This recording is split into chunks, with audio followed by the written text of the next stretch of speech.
speaker today, Shari Renee, and I'm just going to tell you a little bit about her. Most of you probably think, Io, get out of the way. We already know about Shari. But you have to wait, because this is my role. So it is truly a pleasure to introduce to you someone that's not a stranger to oneness at all. In fact, she did her studies at our very center. She's devoted to the evolution of human consciousness. She is a religious science spiritual practitioner, a life coach, and a neurolinguistics programming practitioner. She brings love, light, and passion to her private practice in Ellicott City, and we are grateful to have her here today to deliver her talk entitled, With God, All Things Are Possible.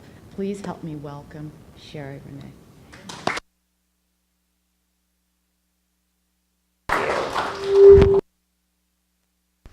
So I just want to start with a little bit of a question. I'm sure you guys have heard the saying that goes, if you're not growing, you're dying, right? So how many in the room are growing? Dying? Right? Actually, it's not a trick question. It's actually that we all are, of course, dying, right? Of course we are. But there's another way that I was asking that question is because that statement actually comes from it's a consciousness question. You're either growing or you're dying. Because we know that literally we're all dying, right, every day. However, in consciousness, we're not. Because energetically, the eternality of the human soul goes on forever. It's energy that just moves on and transforms. So we know that it's the body, really, that is the only thing that's dying. So that question, are you growing, are you dying, is actually a consciousness question. Are you using this time that we're here in the physical manifestation to grow our consciousness or not? That's actually the reason for the question. That's where the question originates from. So for me, growing is a constant state. But I have to admit, about 10 years ago, I got to a place where, all right, well, let's see, I owned a business, check. Got married, check. I have 3 kids, check.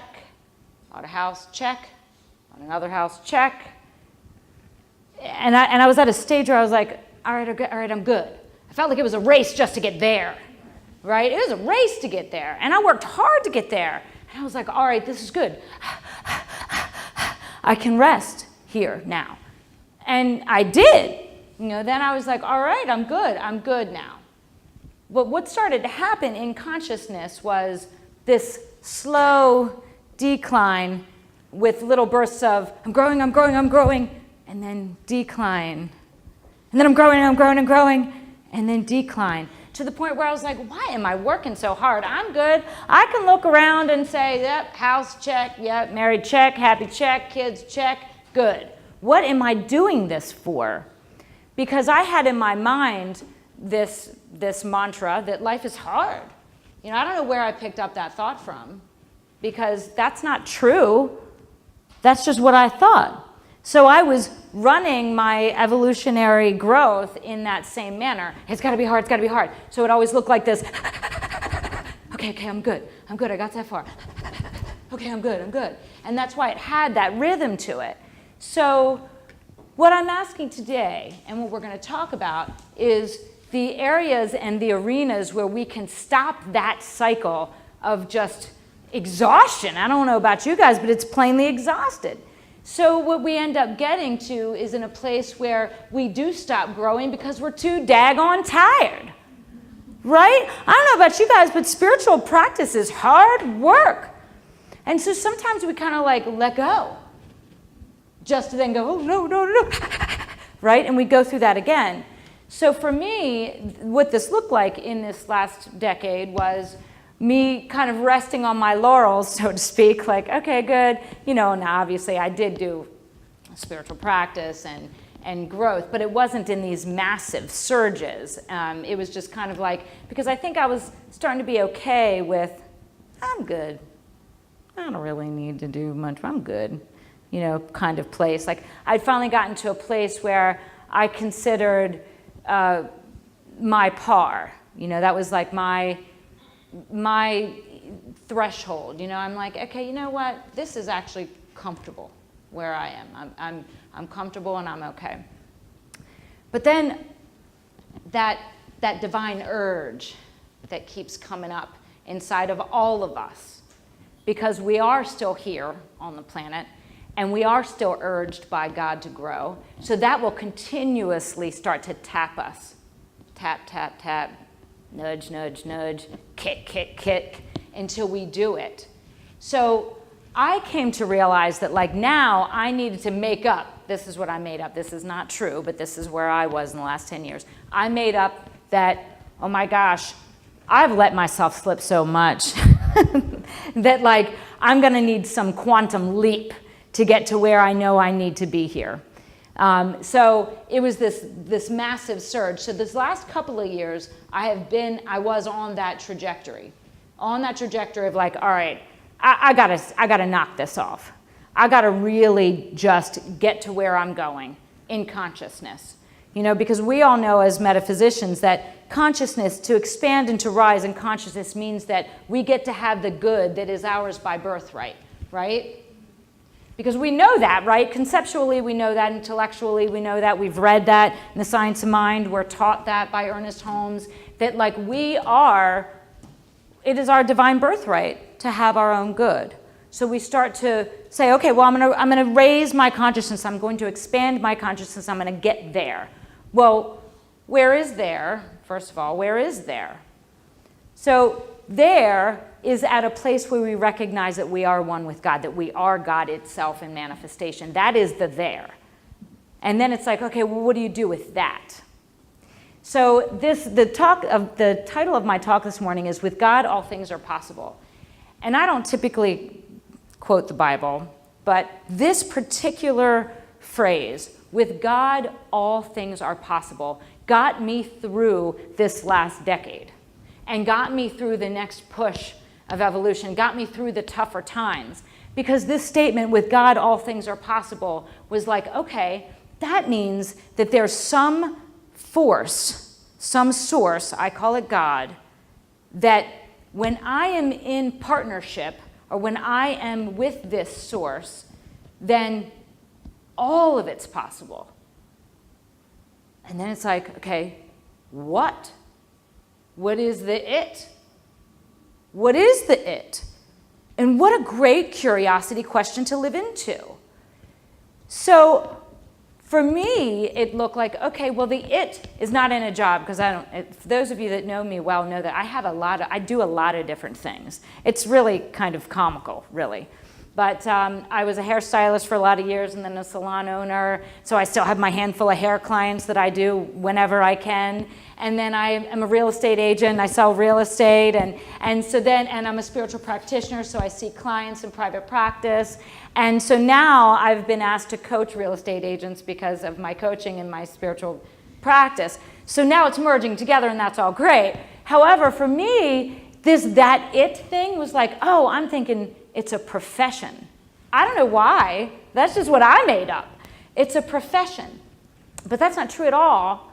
What I started to realize as I was in the transformational phase and stages was that, oh, it's not a label, it's not an it, it's not a solid thing. It's like a series of values that we decided to come onto this planet to manifest onto the planet. So I just recently, I guess about a year or so ago, went through a program. One of the most powerful questions that was asked to me was, are you willing to give up the person that you have become to be the person you came here to be?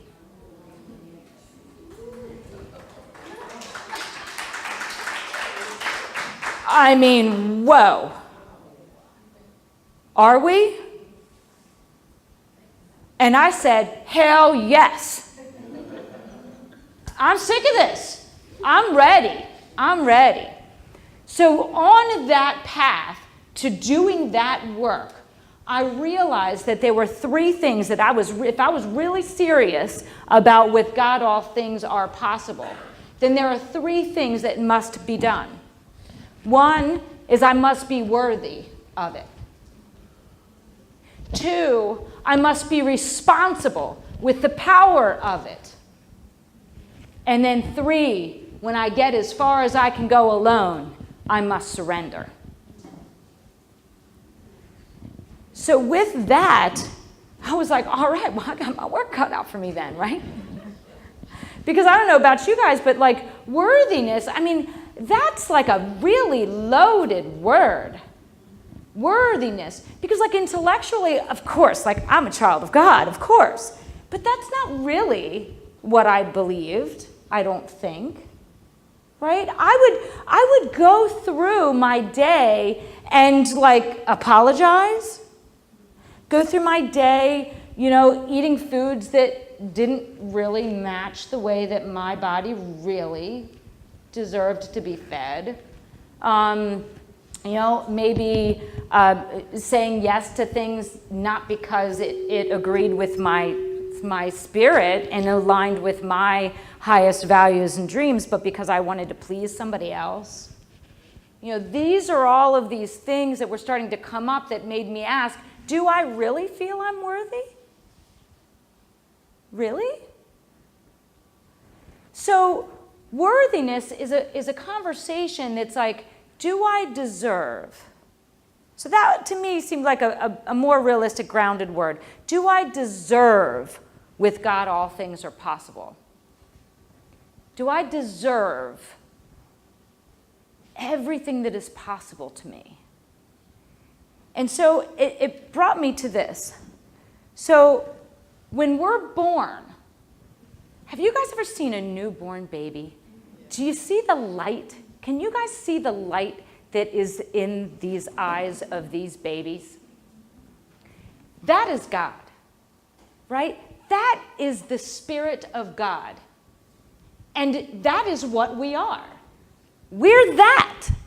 I mean, look at that first one with the light in his eyes. That is what we are. And it's just energy. It's just light energy. It's God. It's eternal. It doesn't change, right? It transforms and it moves on. But it can't be hurt, harmed, or endangered. It's just energy. And it's light. And there's no conversation of worthiness. It just is. And then, unless you're the Buddha, right, and was put aside in a room, because the story of the Buddha, for those that may not know, he was born of like royalty, and so they had him in his early childhood. They just kind of kept him separate from the world because they had the intuition that he was going to be a spiritual teacher, and they did not want him to come into contact with the woes of the world. So back to this. We all come in like this, but then we get out and we grow up and we go to school and we start to have interactions with the world. And we start to like pick up thoughts along the way, like from other people's thoughts that are stemming from their fears. And then we adopt them, like, oh yeah, I should be afraid of that too. And yeah, I'm kind of afraid of that, Or we have this idea that energy is going to be hurt, harmed, endangered, killed off. So we hide it. We hide it away because we've been hurt before. We're like, yeah, I remember that feeling in my chest. And just from a physiological standpoint, you're like, oh my God, yeah, I can remember that. I can remember those butterflies in my stomach. Yeah, that didn't feel good. And then we're remembering the thought we picked up from outside of ourselves, and we now adopt it, and then we repeat it. And now we have a belief stemmed inside of our consciousness that goes, I don't know what yours is, but I can tell you from me, it went something like, nobody really cares about you. Nobody really cares that much about you. Come on. They don't care. Nobody cares. Like that conversation then starts to block our light. And if you look at any, like 11, right, you'll start to see I have actually pulled out my oldest child, and now I can do it with my middle as well, maybe even my youngest, I have to go back and look, and put out their school pictures, and I've done it in an 8x10, put them out on the ground, and I could see when it started to happen, because that changes. You can see the difference in the light in their eyes midway through. And it's just stemming, it's not bad or wrong, it just is, because they're protecting, because they've made up truths, they have made up that something that they've heard is a truth when indeed it's not. And so all of these things are blocking their light from us seeing it, but also from us seeing it about us.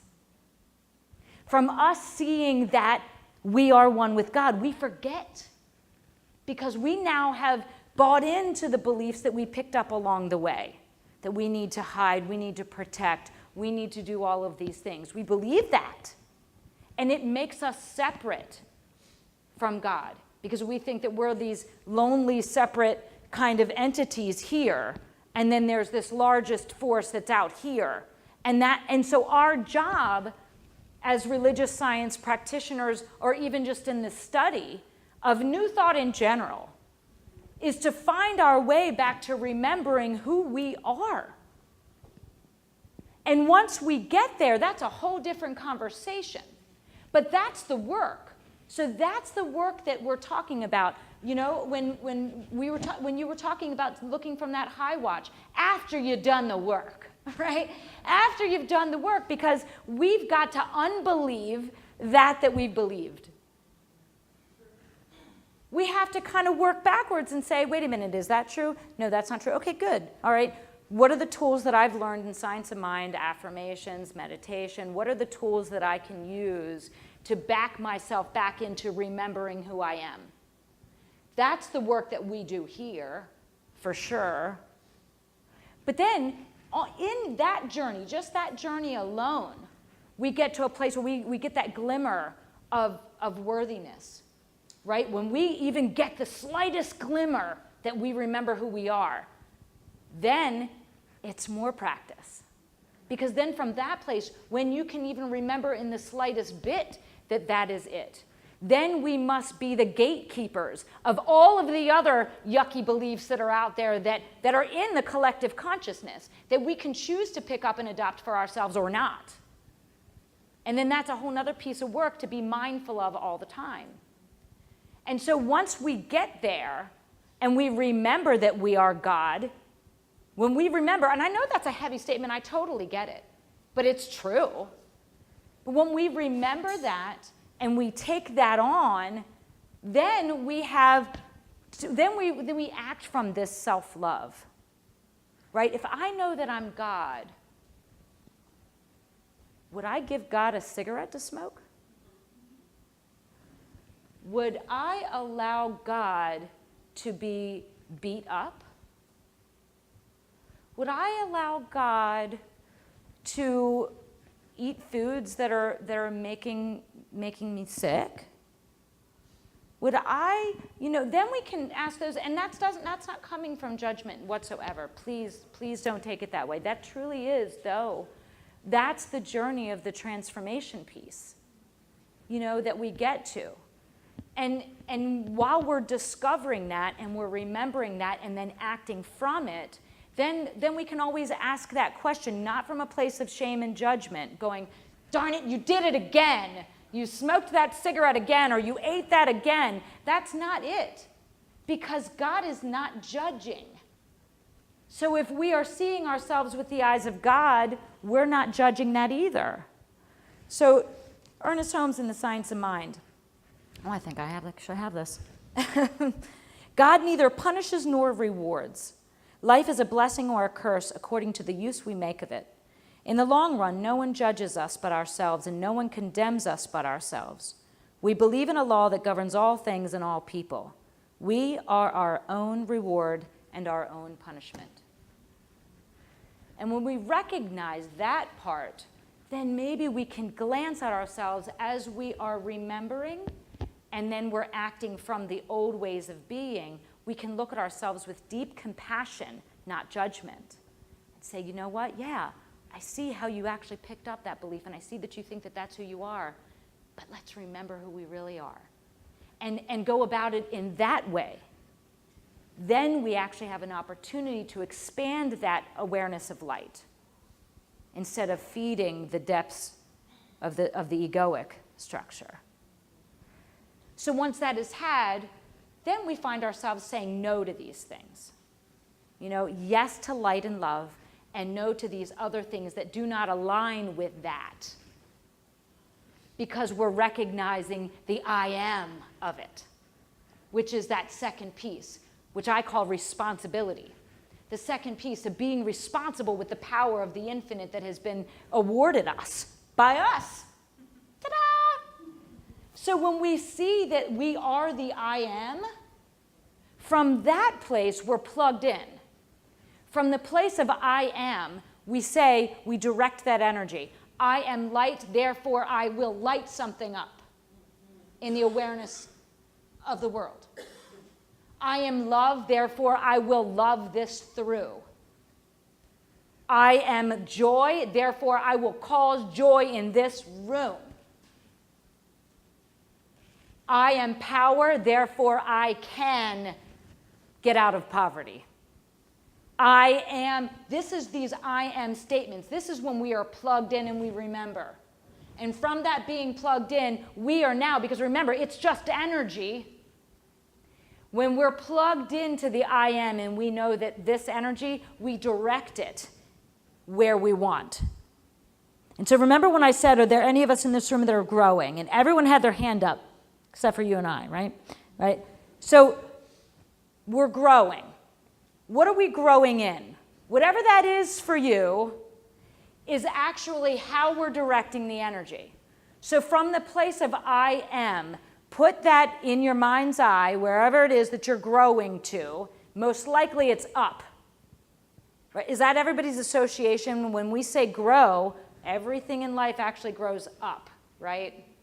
So I want you to direct that energy up into whatever it is or wherever it is, whatever goal you have, whatever vision you have, direct the energy up to it.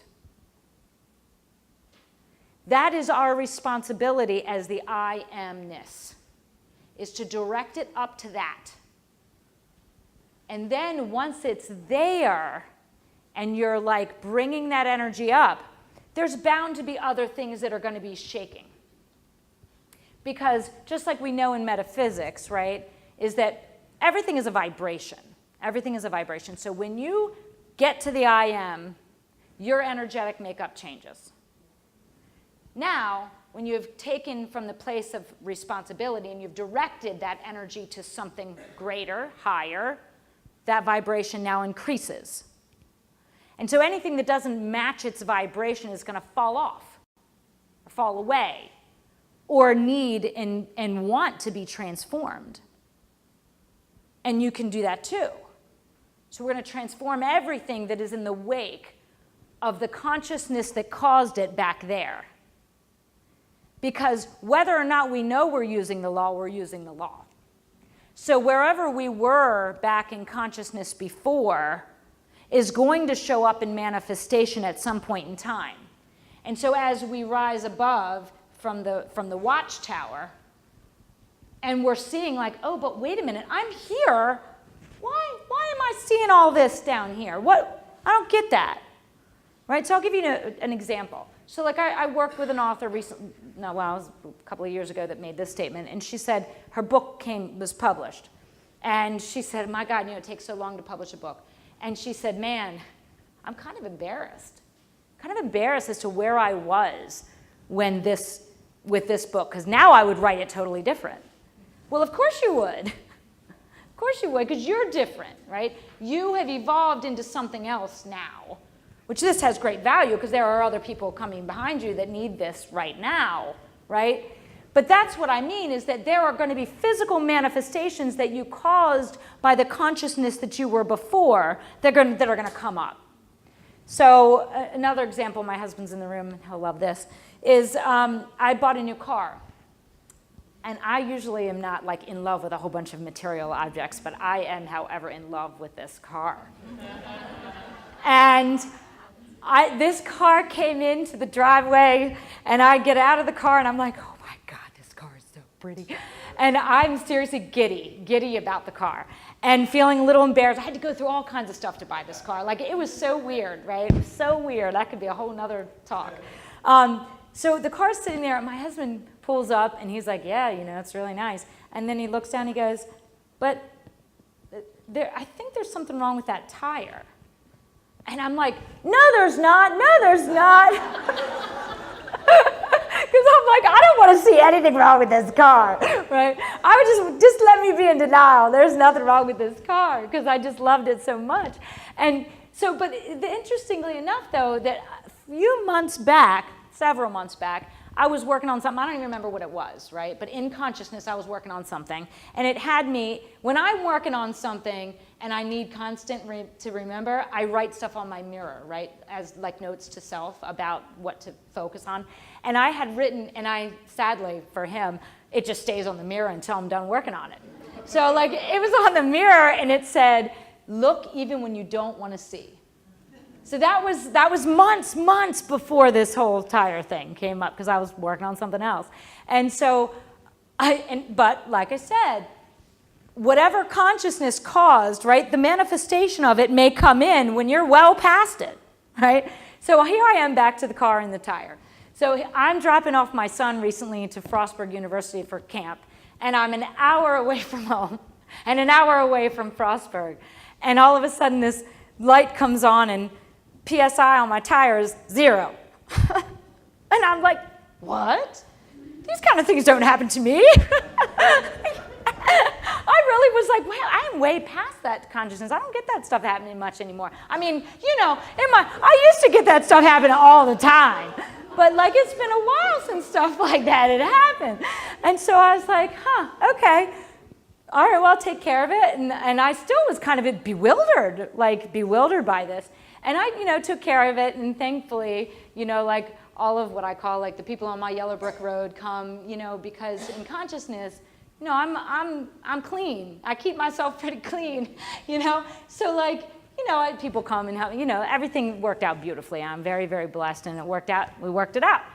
But I still was baffled by the whole thing, really baffled. And it wasn't until I was getting ready for this talk that I realized what it was. It's like, oh yeah, months prior, and I told my husband about it last night, months prior, remember, I was working on look even when you don't want to see. And the thing was I needed it to come into full-blown Technicolor. I needed to see it happen right in front of my face so that I could learn it. You know, because the reality of it is we are always causing something in consciousness. And then as it comes up, that's okay. Because our job is to, in God all things are possible, it's to stay in that place of remembering who we are, right? Remembering that light of who we are, because we've got the I am going on. We've directed the energy into the direction that we want it to be. And then now it's time to let go. Right? Let go. And that's kind of what I was doing in that state of bewilderment. It was like, I don't get this, but that's okay. I'm going to just go with this, because I know that all things are possible in God, and I remember, I know who I am. I know it. So, okay, great. So from that place, I just have to breathe through and trust. So surrender is surrender is about trust, but on a different kind of way. So surrender is not resignation. We're not going, oh, all right, fine, here we go. It's not about, I give up. I mean, I could have totally done that, right? We could have all done that. I give up. Throwing in the towel. That's it. We could look at surrender like that, which is not the spiritual surrender that I'm talking about, which I think, though, I've done it. I've done it. Totally done it. Stayed in there way too long, done it. So I've been there because, again, when you're comfortable, we tend to slip into resignation, saying it's surrender. They're very different things. Resignation is inactive. It's passive, right? It's kind of taking a step back, sitting on the bleachers of life instead of playing in the game, right? So surrender, in the way that I'm describing it, is active. It's participatory. It's staying at the edge of your seat, being a listener, being an observer. Now, we can look at surrender in a lot of different ways. Depending on where you are in consciousness, surrender can look like you jump and know, and in full faith and trust, the net will appear, right? We've all heard that. When we get to the place of I am, and you're directing the energy, surrender no longer looks like that. Surrender is an upward motion in the way that I'm describing this. Because when you're directing the energy to something far greater, something higher in the evolution of consciousness, it's up. It's not jumping off of something and experiencing it as a free fall and waiting for the net to arrive. It looks more like, okay, the space shuttle is going off. With as much power as God has, because I know I am, and I'm going to harness the power of the infinite. And just like the space shuttle, it starts to vibrate so hard and so fast and so powerful that as it takes off, stuff starts falling off of it. It falls off. And then the next rung, right, the next phase in the atmosphere, something else falls off. And then something else falls off until it's so light and it reaches whatever it was that we had set out to reach. So whatever it is, the reason why you're willing to let go of the person that you have become to be the person that you came here to be, that's the destination. And that is what I mean with God, all things are possible. Namaste.